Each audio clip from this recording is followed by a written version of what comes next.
G'day guys and gal. The galaxy of 40k is a big place full of mean-ass things. Malicious Xenos that want to eat your ass and then shit you out as one of their own. Soulless legions of cackling Skeletors, and the most dreaded of all, the Tau. But there are other Xenos out there that are just here to have a good time. Xenos who have no great ambition or desire to conquer everyone, but instead just want to raise families, hunt and gather, and yeah sure, eat your ass, but not in a malicious way. The Kroot are a prime example, incredibly strong, agile and intelligent creatures. We are very lucky they don't have ambitions for galactic conquest cause they could probably manage it if they really wanted to. Today we'll go into the lore of the Kroot, where they come from, what are their unique abilities, and why they're just so damn powerful. Then we will dive into why they are one of the only Xeno races that the Imperium is happy to employ and work with.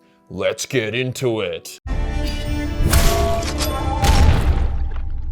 Despite looking like dinosaurs, the Kroot actually evolved from birds, so it's kinda like a reverse Uno card when it comes to the birds of real life. To take the piss further, they originate on a planet called Petch, which is a playoff of Peck, cause you know, beaks. God, GW does it again, what a classic. Petch is a luscious world with extreme biodiversity.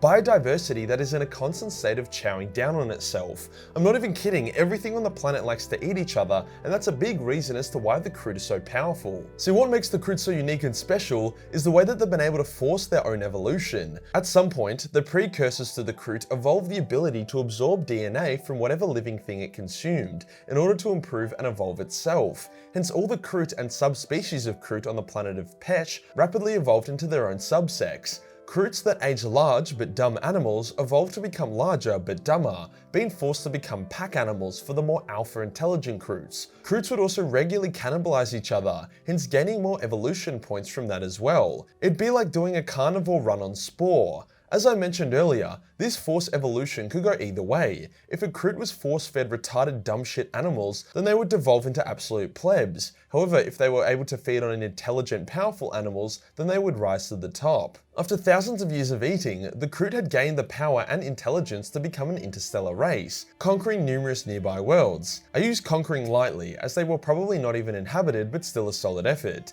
It's said that the final piece of the puzzle for them to build starships was due to a few of them consuming the flesh of orc mechs, giving them the ability to instinctively build shit. With more planets came more opportunity to improve their DNA, hence the modern day Kroot are wildly powerful. They hit adulthood at 12 years old, making their numbers easy to replenish, but they also live to be over 100 years old, so they get that early maturity buff without the drawbacks of a shorter lifespan.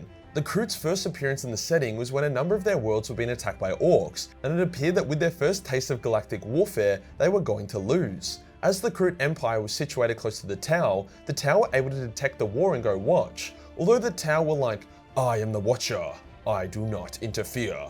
They were soon like, cowabunga it is, and they attacked the orcs from the rear, defeating their forces and saving the Kroot. Until a much larger orc armada appeared out of nowhere. The Tau were like, well, fuck me, dead, and call me Sally, as they expected to lose. However, something unexpected happened. The Kroot and the Tau joined forces and obliterated the orcs. This was because the Kroot and the Tau were the dream combo.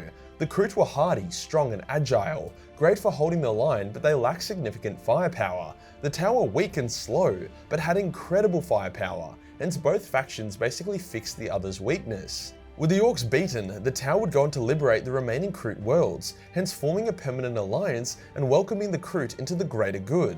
Now, it was a bit jarring. The greater good is all about, tofu and shit, whilst the Kroot's religion was to literally cannibalize their dead as they believed it freed the souls from the dead body. The Tau eventually seek to stop the Kroot from cannibalizing, but yeah, good luck with that one, buddy. The Kroot didn't just gain power due to the new alliance with the Tau. They also had a shitload of new orc bodies that needed consuming. By consuming the orcs, the Kroot genetics began to swing towards strength and resilience, something that would be very useful to the horrors of the 40k universe. I'll go deeper into what happens to a Kroot when they eat enough of each race later in the video. From here, whilst the Kroots have featured heavily in the lore, they don't really have many stories that are just about them. It's kinda like the Tyrannid problem. People love Tyranids, but having a book just about Tyranids would be kinda shit. It would just be like, nom nom nom nom nom, like printed like a million times. However, Kroots excel in short stories, often in horrifying fashion. After all, big ass bird dinosaurs that want to eat your flesh is actually pretty fucking scary. The Imperium's first encounter with the Kroot was during the Damocles Crusade, when the Kroot launched various successful ambushes on Imperial guardsmen, killing them and consuming them before they could even let out a warning call. It was only when the Space Marines got involved did the Kroot start to back off a bit. Like, the Kroot are smart. They invented their own spaceships and shit. They aren't mindless berserkers or war lovers. They pick their battles and they fight hard and well. There's a short story which still kind of spooks me, where some Eldar Rangers are traveling through the jungle. Now, Eldar Rangers are no joke. Very stealthy, very well trained, and very difficult to ambush, but the Kroot managed to do it anyway.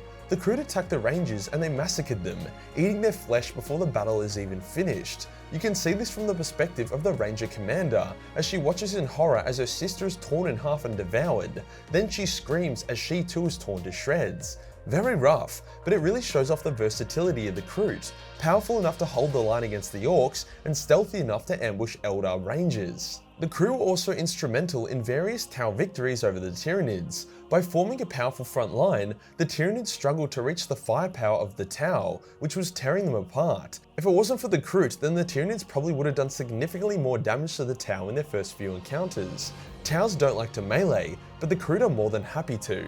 The Kroot are split up into various warbands or sub-factions called kindreds, which are led by a Shaper. This is important as when a Kroot eats something, they don't just gain all its characteristics overnight. On top of that, a lot of the Kroot just like eating random shit, which can result in their DNA being loaded with useless, weaker life forms. As such, it's the Shaper's role to basically act as a dietitian for his kindred and direct them to feed on the correct life forms. If a kindred is aiming to become big and strong, the Shaper will engage them in war zones where Orcs and Space Marines reside. If they seek to become smarter and more nimble, then the Shaper will direct them to attack Eldar or even humans. A Kroot can't absorb everyone's DNA and become a god. DNA only has a certain amount of room in it. Even with Kroot having more room in their DNA than, let's say, humans, it's still not infinite. When Kroot feed on a certain race, they're doing it more for future generations rather than themselves. Like sure, the Kroot who ate 1000 Orcs will get bigger and stronger, but it's his children who will reap the real rewards and so on. Something interesting to note though, that whilst major genetic traits take a while to materialize, the personality traits and quirks of those they eat begun to manifest very quickly. If a Kroot eats someone who is very artistic, it's likely that they will begin to be artistic. So what happens to a Kroot, or that Kroot's future generations, when they eat a lot of a certain race? Well, as said for the Orcs, they gain increased muscle and resilience, but can also get a bit stupider, as one would expect when they become a bit more orky. Orky Kroots would also lose a lot of their stealthiness, so this one could be considered a bit of a shit evolution. What about humans? Well, it actually depends. There's a story where the Kroot are fighting and eating Catachan jungle fighters, and as a result of this, they eventually start wearing red bandanas, disobeying orders, and speaking like Arnie. I added in that last part, but I wouldn't be surprised.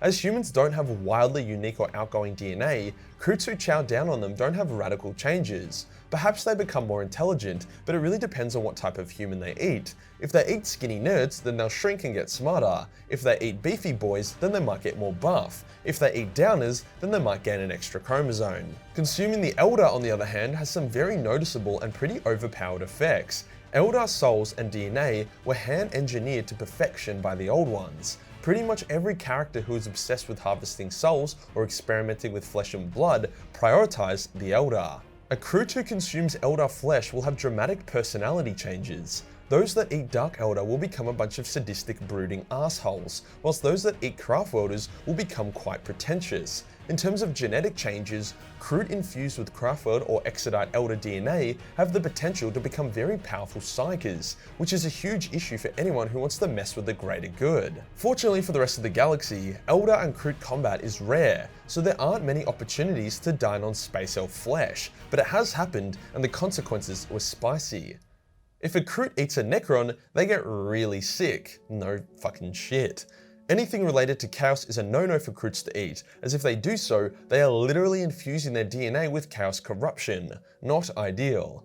On top of this, the Kroot also refuse to consume Tyranids, as by infusing themselves with Tyranid DNA, they basically become gene stealers. Look, Krooty boy. I know gene stealers have some big titty babes, but it's just not worth it. Kroot can also eat Astartes, although it's difficult because Astartes are hard to kill. If a Kroot consumes gene seed, there's a good chance that its offspring will be very, very powerful, and a huge asset to the Kroot, but this is so rare that there doesn't seem to be much in the lore about it. The Kroot refuse to eat Tau, and to do so is punishable by death, as a sign of respect for the Tau for saving their asses. Even a dead Tau is off limits, but also like, who would want Tau DNA? So with this very powerful Force evolution ability, why aren't Kroot a bigger galactic threat? Well, it's because they aren't particularly ambitious or have much in the way of critical thinking. Their goal is to consume and evolve. This is why the Kroot are happy to sell their services as mercenaries. Mercenaries are sent across the galaxy and have access to a huge variety of DNA. Rogue traders and even inquisitors have been known to employ Kroot as bodyguards or even bounty hunters. The Kroot also weren't one of the Xeno races that bullied humanity during the Age of Strife, so they're given a pass. Lucky for everyone, a Kroot is horrifying in combat. In the Ravenor books, a basic Kroot warrior is shown to be more powerful than the best human warrior in the entire novel. Gotta admire them. In a galaxy full of war, opportunity, temptations, and darkness, Kroot just want to have a fat snack so that they can give their kids bigger biceps. If you enjoyed the video and you want to support the channel, then Patreon is the place to be. Only $1 per month give you access to a boatload of Warhammer shmentai. Hit the subscribe button and hit the real subscribe button for more edible content. Join the Discord for more memes, and I'll see you in the next one. Peace!